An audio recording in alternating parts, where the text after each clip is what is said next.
सभापति महोदय, लोकपाल विधेयक शीघ्र ही संसद में लाया जाएगा।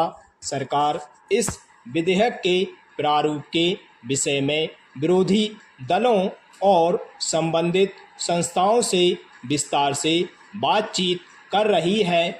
मैं मंत्री जी की इस घोषणा का स्वागत करता हूं, जो उन्होंने दल बदल विरोधी कानून पर आयोजित एक विचार गोष्ठी में की। मंत्री जी ने कहा कि सरकार प्रजातांत्रिक सिद्धांतों को हर कीमत पर मजबूत बनाने के लिए बाध्य है। नई सरकार जब बनी, उसने इस दिशा में सबसे पहला कदम दल बदल विरोधी कानून बनाकर उठाया।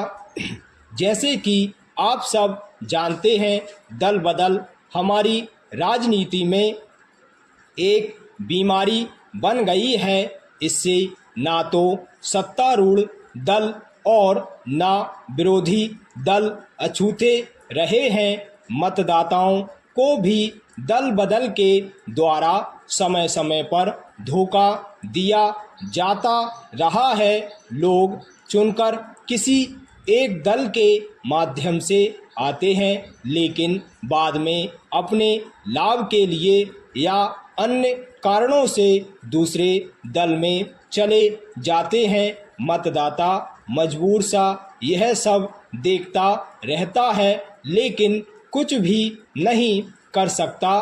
दल बदल विरोधी कानून लाकर सरकार पूरी कोशिश करेगी कि लोकतंत्र को स्वच्छ, स्वस्थ और मजबूत बनाया जाए।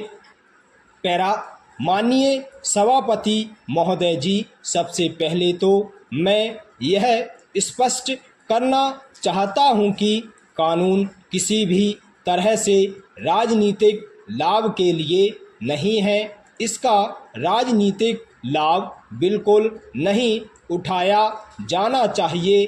कुछ लोगों को इस बारे में भी संदेह हो सकता है, लेकिन मैं चाहता हूं कि वे अपने मन से संदेह को हटा दें। हो सकता है कि इस कानून में कुछ कमियां रह गई हों। इन कमियों को आपस में विचार विमर्श के द्वारा अथवा सम्मेलन बुलाकर दूर किया जा सकता है।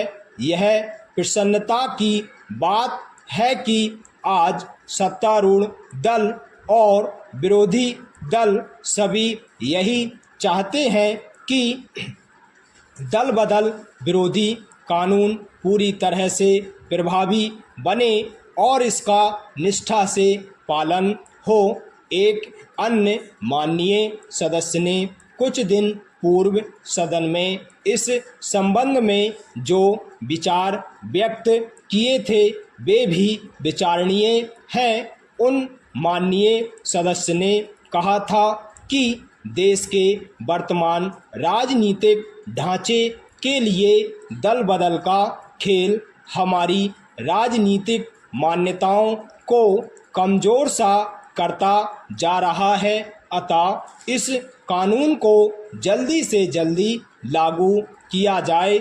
इसमें कोई संदेह नहीं कि दल बदल विरोधी कानून का सभी स्थानों पर स्वागत हुआ है, लेकिन यह आवश्यक नहीं कि यह कानून इस दिशा में पूर्ण दोष मुक्त हो या स्थायी हो। समय और परिस्थिति बस इसमें परिवर्तन लाना स्वाभाविक ही नहीं, अनिवार्य भी है। कोई भी चीज़ स्थायी नहीं रहती। अतः मेरा सरकार से यह निवेदन है कि इस संबंध में एक सम्मेलन का आयोजन करे, जो इस पर विचार करे कि इस कानून को किस प्रकार से अधिक प्रभावी बनाया जा सकता है।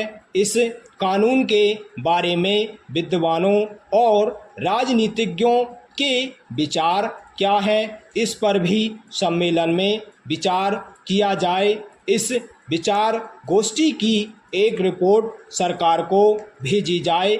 आप सबको सहयोग के लिए बहुत बहुत धन्यवाद।